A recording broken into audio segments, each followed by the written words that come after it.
নমস্কার বন্ধুরা, আরও একটি নতুন ভিডিও নিয়ে চলে এসেছি। হিন্দু ধর্মে একাদশী তিথির বিশেষ গুরুত্ব রয়েছে, তার বলার অপেক্ষা রাখে না। বছরের 24টি একাদশী, যার মধ্যে এই বছর মে মাসে পালিত হতে চলেছে অপরা একাদশী। অতএব আমাদের আজকের এই ভিডিওটি অপরা একাদশী নিয়েই। অপরা একাদশী কবে পালিত হবে, কখন থেকে এর শুভক্ষণ শুরু হচ্ছে, কখন শেষ হবে, এবং সবথেকে ইম্পর্ট্যান্ট যেটা ছাড়া ব্রত কিন্তু অসম্পূর্ণ, সেটা হলো ব্রতকথা। এই ভিডিওতে আমরা সেই ব্রতকথা সম্পর্কেও আলোচনা করতে চলেছি।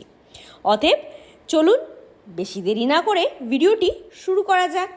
এই ধরনের আরও অনেক ভিডিও পেতে চ্যানেলটি সাবস্ক্রাইব করে বেল আইকনটি প্রেস করে পাশে থাকবেন প্লিজ।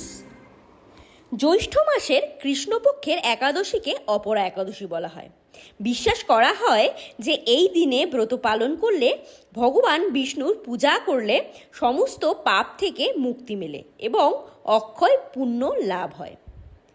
এই বছর পঞ্জিকা অনুসারে জ্যৈষ্ঠ মাসের কৃষ্ণপক্ষের একাদশী তিথি শুরু হচ্ছে 12ই মে 2026 মঙ্গলবার প্রায় দুপুর 2:52 যে তিথি শেষ হবে 13ই মে 2026 বুধবার দুপুর 1:30 অর্থাৎ উদয়া তিথি মেনে অপরা একাদশী ব্রত পালন করা হবে 13ই মে 2026 বুধবার।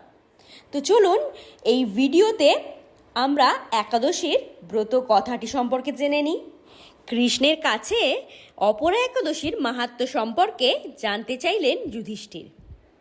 ধর্মরাজ যুধিষ্ঠিরের এই প্রশ্নের উত্তরে শ্রীকৃষ্ণ জানালেন, এই একাদশী ব্রত পালন করলে প্রেতযোনি, ব্রহ্মহত্যা ও পাপ থেকে মুক্তি পাওয়া যায়। পৌরাণিক কাহিনী অনুযায়ী প্রাচীনকালে মহিধ্বজ নামক এক ধর্মপ্রাণ রাজা ছিলেন। ধর্মকর্মের কাজে মগ্ন থাকতেন তিনি। তার এক ছোট ভাই ছিল ব্রজধ্বজ। সে অত্যন্ত নিষ্ঠুর ও অধর্মী ছিল। ছোট ভাই ব্রজধ্বজ মহিধ্বজকে ঈর্ষা করত এবং তাকে সর্বদাই মারতে চাইত। একদিন রাতে সুযোগ পেয়ে ব্রজধ্বজ নিজের বড় ভাইয়ের হত্যা করল। কেউ যাতে জানতে না পারে, এ কারণে বড় ভাইয়ের সব দেহ জঙ্গলে নিয়ে গিয়ে অশ্বত্থ গাছের নিচে পুঁতে দিল। রাজার অকাল মৃত্যু হলো, তাই মহিধ্বজ প্রেতাত্মা হয়ে সেই বৃক্ষেই বসবাস করতে শুরু করলেন এবং করতে শুরু করলেন সকলকে বিরক্ত।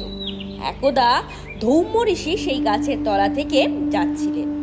তখন রাজার প্রেতাত্মা তাকেও বিরক্ত করলেন, কিন্তু ঋষি তপবলে প্রেতাত্মাকে কাবু করে তার উৎপাতের কারণ বোঝার চেষ্টা করলে তিনি জানতে পারলেন যে রাজার অকাল মৃত্যু হয়েছে।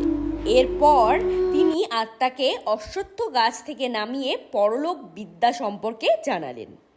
রাজার আত্মাকে প্রেত যোনি থেকে মুক্তি দিতে ধৌম্য ঋষি স্বয়ং জ্যৈষ্ঠ মাসের কৃষ্ণপক্ষের একাদশীর ব্রত পালন ও ঘোর জপ করলেন। এই ব্রতের পুণ্যে প্রভাবে মহিধ্বজ প্রেত যোনি থেকে মুক্ত হন। এরপর রাজার আত্মা ঋষিকে ধন্যবাদ জানিয়ে স্বর্গে প্রস্থান করলেন। ধর্মীয় ধারণা অনুযায়ী একাদশী ব্রত পালন করলে সমস্ত ব্যক্তির পাপ থেকে মুক্তি পেতে পারেন। তো বন্ধুরা, আজকের ভিডিওটি আমরা এখানেই শেষ করলাম। দেখা হচ্ছে একটি নতুন ভিডিও নিয়ে। Till then tata, take care of yourself and your mom dad. জয় শ্রীকৃষ্ণ, রাধে রাধে।